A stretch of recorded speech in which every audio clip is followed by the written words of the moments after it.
আপনারা জানেন যে ইতিমধ্যে বিভিন্ন পুলিশ স্টেশনগুলোতে মামলা রুজু হয়েছে অনেকের নামে।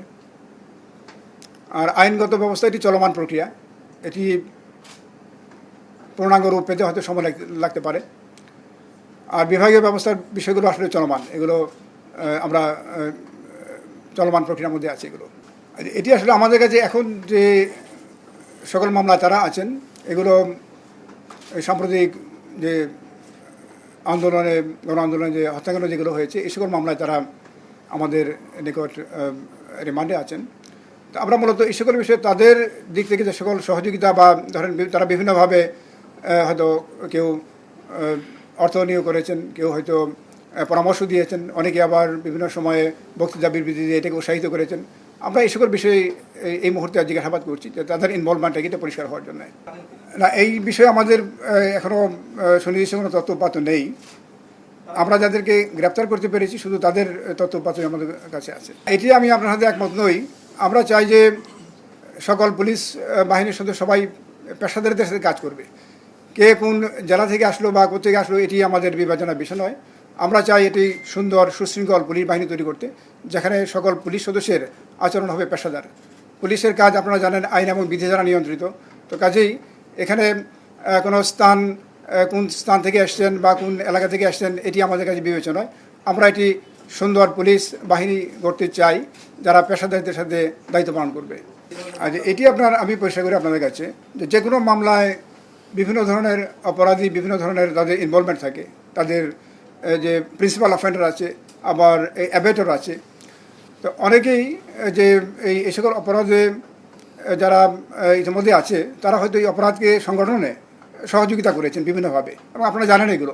অনেকে আপনার অর্থ দিয়ে সাহায্য করেছেন, অনেকে পরামর্শ দিয়েছেন, অনেকে আপনার যে মিডিয়াতে উস্কানিমূলক বক্তব্য দিয়েছেন। তো এগুলো তো অপরাধ, আপনার অবশ্যই অপরাধ। এবং আমরা আইন অনুযায়ী যে কাজগুলো করব, এভিডেন্স কালেকশন করব। এভিডেন্স কালেকশন এবং যে কোনো মামলা তদন্তে এভিডেন্স কালেকশন অত্যন্ত গুরুত্বপূর্ণ, এবং যে কোনো অ্যারেস্ট আপনার হবে এই কালেক্টেড এভিডেন্সের উপরে। না, এটা একটু না, ঠিক আছে, আমি আপনার প্রশ্ন বুঝতে পেরেছি। এটি সময় লাগবে। আপনার যে কোনো বিষয় তো তাৎক্ষণিক হয় না, তাই না? এটা একটা প্রক্রিয়া। তবে আপনারা এটা যে পরিচ্ছন্ন পুলিশিং দেখতে পাবেন, পরিচ্ছন্ন দেখতে পাবেন, নিউ ফেস দেখতে পাবেন। আর যাদের আস্থার সংকট বলছেন এনারা থাকবেন না। এই সংখ্যাটি একটু আমি পরিসংখ্যাটা দেখে বলতে চাই যে টাকার কাছে আমাদের এই পুলিশ সদস্য ঢাকা মেট্রো পুলিশে নিহত হয়েছেন 14 জন পুলিশ সদস্য, এবং ইনজুর্ড হয়েছেন 427 জন। না, আমরা চাই এটি পেশাদার পুলিশ বাহিনী তৈরি হবে।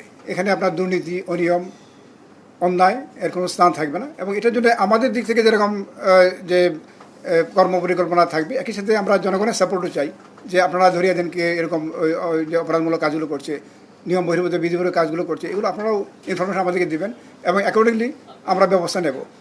এটা দুইটাই আমরা আমাদের দিকে যেমন চেষ্টা থাকবে, অনুরূপভাবে যারা সেবা গ্রহণকারী, আপনার এই যে পুলিশি সেবা যারা নিচ্ছেন, আপনারাও বিভিন্ন সময় আমাদেরকে তথ্য সাহায্য করুন। তো তাহলে আমার মনে হয় যে খুব দ্রুতই আমরা একটা সুন্দর পুলিশ বাহিনী তৈরি করতে পারবো। আর যে এটি আপনার আমাদের যে এই যে স্ট্যাটিস্টিক যেটি আমার কাছে আসছেন, আমাদের যে লস্ট ওয়েপনের সংখ্যা হলো 1898। তো এর মধ্যে আমরা এ পর্যন্ত 453টি পেয়েছি, তবে আরও পাবো। বিভিন্ন সংস্থার কাছে এখনও ওই যে কালেক্টেড ওয়েপন আছে, এগুলো আমরা কালেক্ট করলে আমরা অ্যাকুরেট ফিগারটা এখন আমরা পাইনি।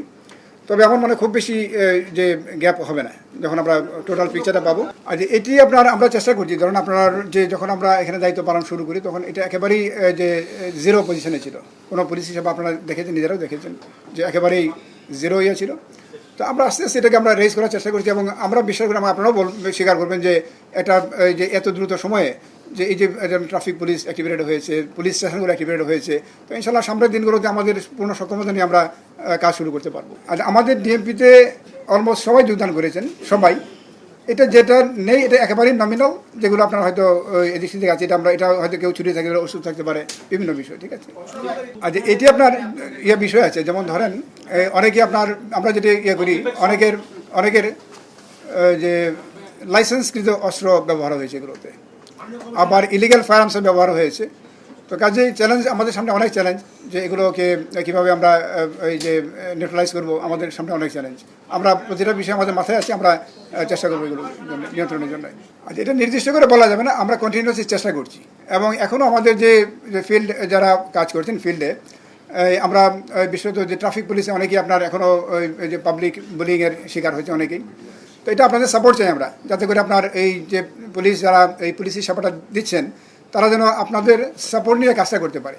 কারণ যে এটা এই ট্রমা থেকে পুলিশ উঠে আসছে, এটা আপনাদের সাপোর্ট ছাড়া তারা তো মাঠে দাঁড়াতে পারবে না। এটা আমি তো আমার বক্তব্যে বলেছি, আপনাদের সকলের সহযোগিতা আমরা চাই।